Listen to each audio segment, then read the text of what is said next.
bicycle. It's 5 to 7 minutes, and he's working on the presentation skills. Welcome, Gary. Thank you, Eileen. The development of bicycles pretty much follows the rise of the Industrial Revolution. The whole change in Victorian society where we take old materials and we start to have new ideas. I mean, we have the first wheel and people make wheelbarrows. The 2 wheels, you have the cart, and then they go to 4 wheels and you got a wagon. At some point, someone said, let's just take 2 wheels, put a rod between it, a little steering mechanism, and push it. You kind of ride it like this. It has brakes, foot brakes, put them out. The French kind of invented this about 1817, developed the seed. Then the Scots got involved. They were doing steam engines. And someone said, hey, push rods from steam engines. Let's put pedals in the front, push rods to the back, and now we have a bicycle that moves by push rods. But it pedals, no brakes again, and still those same wooden wagon wheels. 1860, we got iron frames. Now we have pneumatic wheels. People have invented rubber. But these things are still pretty hard on you. Bone shakers. 1870. Someone says, if you're going to go faster, you need a bigger gear. Well, if the pedal's on the front wheel, the only way to go faster is make the big wheel bigger. And we end up with this. Now, the problem is you have to kind of run and jump, stand on this little pedal in the back to get up onto the seat. So really, this is a sport for young men. No women wearing dresses are riding these bikes. But this is the age of the Victorians. We're going to explore the world. So Thomas Stevens takes a penny farthing and rides around the world. 1884, he leaves, crosses North America. 1885, he takes a ship over to Liverpool, rides to Turkey. 1886, he rides down around Iran to India, and then takes a ship to Yokohama, Japan, and back to the United States.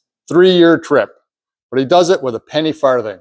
This is a bike with no brakes, no chain. However, he packs light.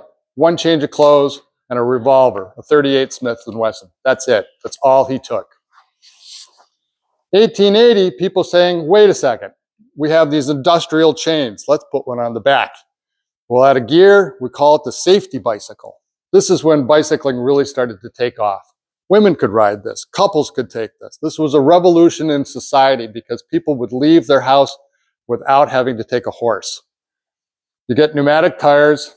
In 1920, someone said, hey, if I put a gear on one side and a gear on the other side, I can switch the wheel around and I can climb hills. So we start to have a little bit more of the modern bike.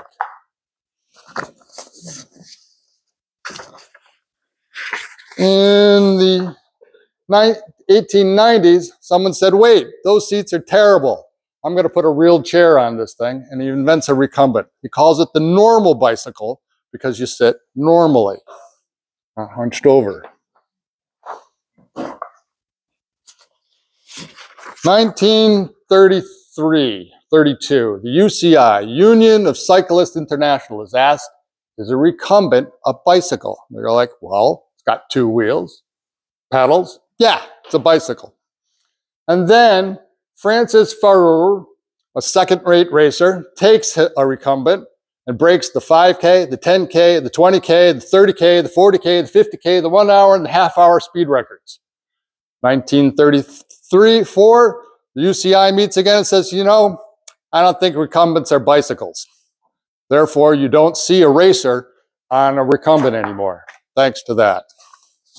Perhaps if he'd been a first-rate rider, they would have kept it, but they didn't. About 1937, we get the derailleur in French. Campanolo in Italy perfects it. And then people pretty much settled on the technology of triangles. 2 triangles put together because triangles are incompressible. So you can have a lightweight frame. And by the 1950s, this is pretty much what all racing bicycles look like. In 1990 or so, there was a Australian who looked at this and said, those are still uncomfortable. And recumbents at that time have great big long chains. People put your feet out front and spin, but they're still pedaling the back wheel. So he said, wait a sec, let's put the back wheel drive line in front. And so he cuts a bicycle apart and swings it around so that the steering is in front, but it's pushing the back half of a bicycle. And he sells it as a kit called the Cruise Bike. Why is a recumbent better? Aerodynamics. After about 20 miles an hour, the air, you're pushing harder on the air than almost anything else. It's a 30% reduction in air frontal space. But why don't everyone ride them? Weight. They weigh a little more. So you live in a hilly place like San Diego, and people on upright bikes can stand and use your body weight and the weight of the bicycle. Now, why do I ride a recumbent? I used to ride to work every day in Seattle, 5,000 to 6,000 miles. Then I would sit at my desk and type in my computer. So I was doing this all day. And my shoulders got stiffer and stiffer, and I couldn't get my arms over my head. My wrists would ache because I had too much weight on my wrist. So I bought this bike. This is a cruise bike. It reflects the modern technology of the day, 2014. It has disc brakes like your car. It pedals from the front, so it's aerodynamic. I've got GPS for speed. Lean back for the rest.